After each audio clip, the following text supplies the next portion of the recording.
ಸಾಯಿರಾಮ್. ಸಮರ್ಥ ಸದ್ಗುರು ಸಾಯಿನಾಥ್ ಮಹಾರಾಜ್ಗೆ ಜೈ. ನಮ್ಮ ಸಾಯಿ ಕುಟುಂಬದ ಎಲ್ಲ ಸಾಯಿ ಭಕ್ತರಿಗೆ ನಮಸ್ಕಾರ. ಸಾಯಿ ಆಶೀರ್ವಾದ ಸದಾ ನಿಮ್ಮ ಮೇಲೆ ಇರಲಿ ಅಂತ ಬಾಬಾಗೆ ಬೇಡ್ಕೊತಾ ಇವತ್ತಿನ ವಿಡಿಯೋ ಶುರು ಮಾಡ್ತಾ ಇದ್ದೀನಿ. ಇವತ್ತಿನ ವಿಡಿಯೋದಲ್ಲಿ ಸಾಯಿಯಪ್ಪ ಏನು ಹೇಳ್ತಾ ಇದ್ದಾರೆ ಅಂದರೆ, ಮಗು ಈ ಮುಡುಪು ಮುಟ್ಟಿ ನೋಡಿ, ನಿನಗೋಸ್ಕರ ತಂದಿದ್ದೀನಿ. ಈ ಒಂದು ಕೆಲಸವನ್ನು ಮಾಡಿ ಸಾಕು, ನಿನ್ನ ಹಣೆ ಬಾರ ಬದಲಾವಣೆ ಆಗೋ ಅವಕಾಶ ಇದು ಅಂತ ಸಾಯಿಯಪ್ಪ ಒಳ್ಳೆಯ ಮಾಹಿತಿನ ನಮ್ಮೆಲ್ಲರಿಗೂ ಹೇಳ್ಕೊಡ್ತಾ ಇದ್ದಾರೆ. ಇವತ್ತಿನ ಸಂದೇಶ ಯಾರ್ಯಾರು ಕೇಳ್ತಾರೋ ಈ ಸಂದೇಶವನ್ನು ಎಲ್ಲರಿಗೂ ಕೂಡ ಹಂಚಿ, ಯಾಕಂದರೆ ಬಹಳ ಒಳ್ಳೆಯದು. ಈ ಗುರುವಾರ ಎಲ್ಲರೂ ಕೂಡ ಪ್ರಯತ್ನ ಮಾಡುವಂಥದ್ದು.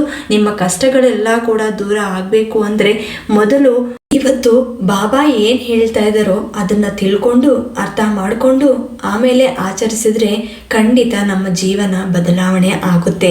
ಮತ್ತು ಎಲ್ಲರೂ ಕೂಡ ತಪ್ಪದೆ ಪ್ರಯತ್ನ ಮಾಡುವಂಥದ್ದು, ಈ ಗುರುವಾರ ಮಾಡುವಂಥದ್ದು.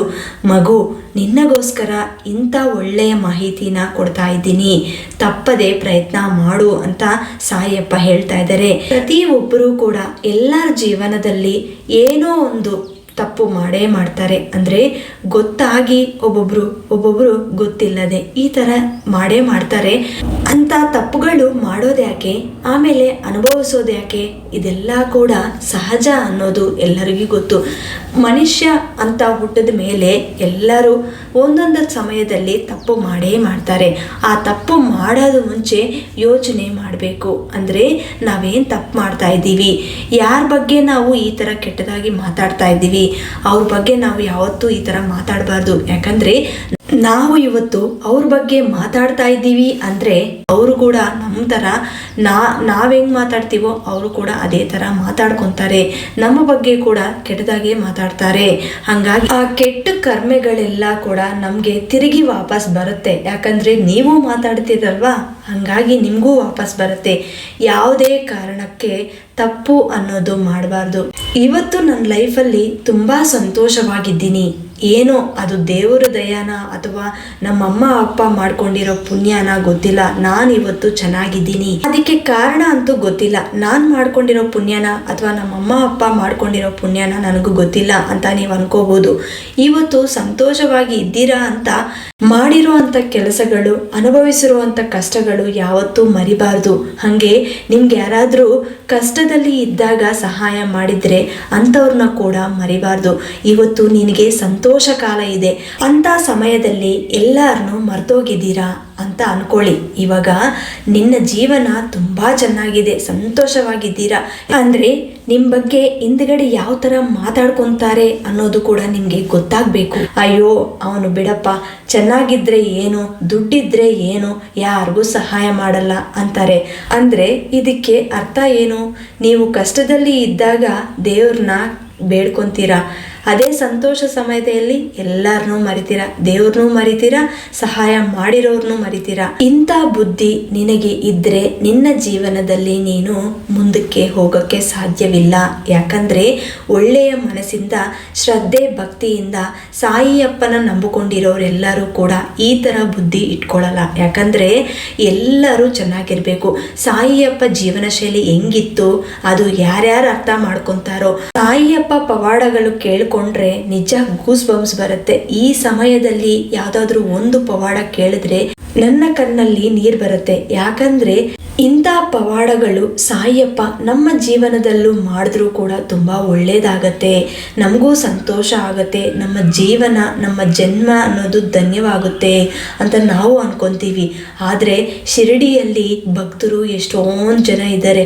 ಅವರ ಜೀವನ ಶೈಲಿಯಲ್ಲಿ ಸಾಯಿಯಪ್ಪ ಸ್ವತಃ ಅವ್ರ ಮನೆಗೆ ಹೋಗಿ ಅವ್ರು ಮಾಡಿರೋ ಅಂಥ ಊಟನ ತಗೊಂಡು ಬಂದು ಎಲ್ಲ ಜೀವಗಳು ಹಾಕಿ ಆಮೇಲೆ ಸಾಯಿಯಪ್ಪ ತಿಂತಾ ಇದ್ರು.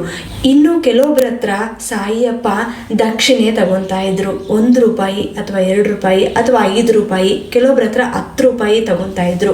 ಈ ಥರ ಸಾಯಿಯಪ್ಪ ಏನಕ್ಕೆ ಆ ಥರ ದುಡ್ಡು ತಗೊತಾರೆ ಅಂದರೆ ಅದು ನಮ್ಮ ಕರ್ಮೆಗಳು, ನಾವು ಮಾಡಿರುವಂಥ ಕೆಟ್ಟು ನಮ್ಮ ಜೀವನದಲ್ಲಿ ಏನೇನಿರುತ್ತೋ ಗೊತ್ತಿದ್ದರೆ ಗೊತ್ತಿಲ್ಲದೆ ತಪ್ಪು ಮಾಡಿರೋ ಅಂಥ ಏನಾದರೂ ಕೆಟ್ಟಿದ್ದರೆ ಅದೆಲ್ಲ ಕೂಡ ದಕ್ಷಿಣೆ ಮೂಲಕ ಅದೆಲ್ಲ ಕೂಡ ಸಾಯಿಯಪ್ಪ ಸ್ವೀಕರಿಸುತ್ತಾರೆ.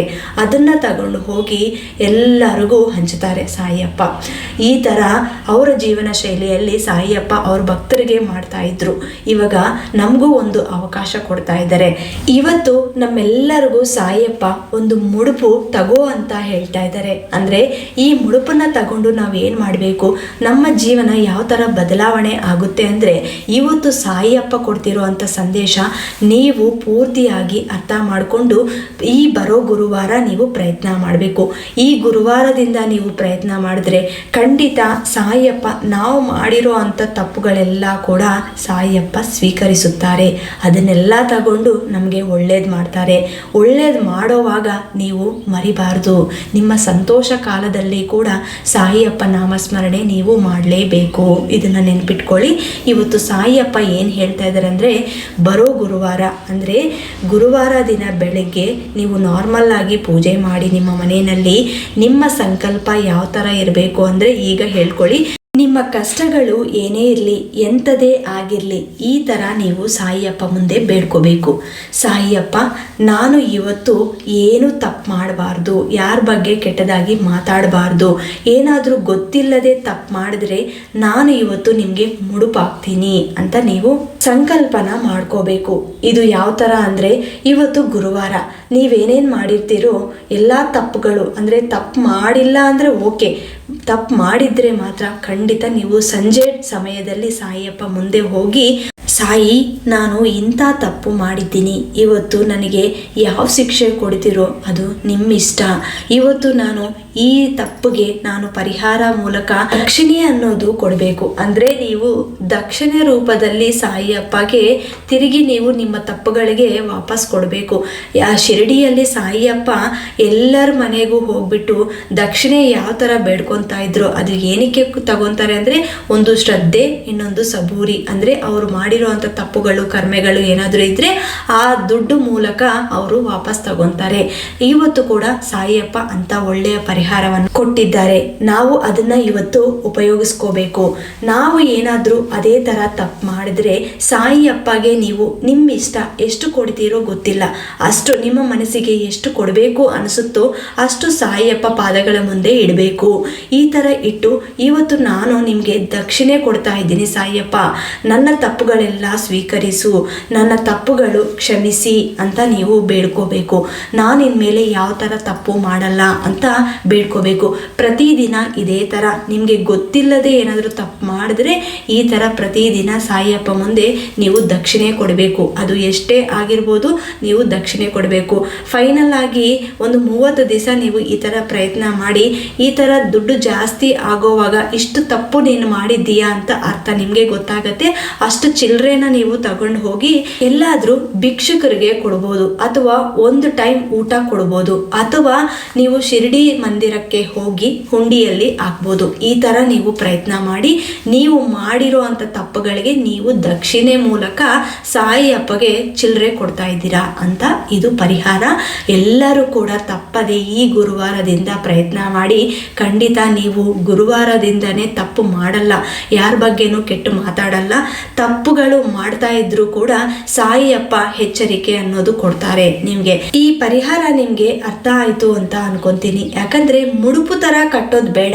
ಯಾವ ದಿನ ನೀವು ತಪ್ಪು ಮಾಡ್ತಿರೋ ಆ ದಿನ ಸಾಯಿಯಪ್ಪ ವಿಗ್ರಹ ಮುಂದಕ್ಕೆ ಹೋಗಿ, ಅಂದ್ರೆ ನಿಮ್ಮ ಮನೆಯಲ್ಲೇ ಪೂಜೆ ಮನೆಯಲ್ಲೇ ಕುತ್ಕೊಂಡು ಸಾಯಿಯಪ್ಪ ಮುಂದಕ್ಕೆ ಹೋಗಿ ತಪ್ಪು ಮಾಡಿದ್ದೀನಿ ಕ್ಷಮಿಸಿ ಅಂತ ಅಂದ್ಕೊಂಡು ನೀವು ಎಷ್ಟು ದಕ್ಷಿಣೆ ಕೊಡ್ತೀರೋ ಆ ದಕ್ಷಿಣೆ ಸಾಯಿಯಪ್ಪ ಪಾದಗಳ ಮುಂದೆ ಇಟ್ಟು ಪೂಜೆ ಮಾಡಬೇಕು ಆ ದಿನ. ಆ ಥರ ಪ್ರಯತ್ನ ಮಾಡಿ ತಪ್ಪುಗಳು ಮಾಡೋದು ಕಮ್ಮಿ ಆಗುತ್ತೆ. ಆಮೇಲೆ ನಿಮ್ಮ ಮನೆಯಲ್ಲಿ ಇರುವಂಥ ಕೆಟ್ಟ ಶಕ್ತಿ ಏನಾದರೂ ಇದ್ದರೆ ಅದು ಕೂಡ ದೂರ ಆಗುತ್ತೆ. ಅತಿ ಶೀಘ್ರದಲ್ಲಿ ನಿಮಗೆ ಆರ್ಥಿಕ ಸಮಸ್ಯೆಗಳು ಇದ್ರೂ ಕೂಡ ಬೇಗ ದೂರ ಆಗುತ್ತೆ. ಮತ್ತೆ ಎಲ್ಲರೂ ಕೂಡ ತಪ್ಪದೆ ಪ್ರಯತ್ನ ಮಾಡ್ತೀರಲ್ವಾ, ಇನ್ನು ನಿಮ್ಮ ಫ್ರೆಂಡ್ಸ್ ಆ್ಯಂಡ್ ಫ್ಯಾಮಿಲೀಸ್ಗೆ ಕೂಡ ಈ ವಿಡಿಯೋನ ಶೇರ್ ಮಾಡಿ, ಲೈಕ್ ಮಾಡಿ. ಹೊಸದಾಗಿ ನಮ್ಮ ಚಾನಲ್ನ ಯಾರಾದರೂ ವೀಕ್ಷಿಸುತ್ತಿದ್ದವರಿದ್ದರೆ ದಯವಿಟ್ಟು ಸಬ್ಸ್ಕ್ರೈಬ್ ಮಾಡಿಕೊಂಡು ಸಪೋರ್ಟ್ ಮಾಡಿ. ಮತ್ತೆ ಇನ್ನೊಂದು ವಿಡಿಯೋದಲ್ಲಿ ಭೇಟಿ ಆಗ್ತೀನಿ. ಅಲ್ಲಿವರೆಗೂ ನಮಸ್ಕಾರ. ಸರ್ವೇ ಜನ ಸುಖಿನೋ ಭವಂತು. ಜೈ ಸಾಯಿರಾಮ್.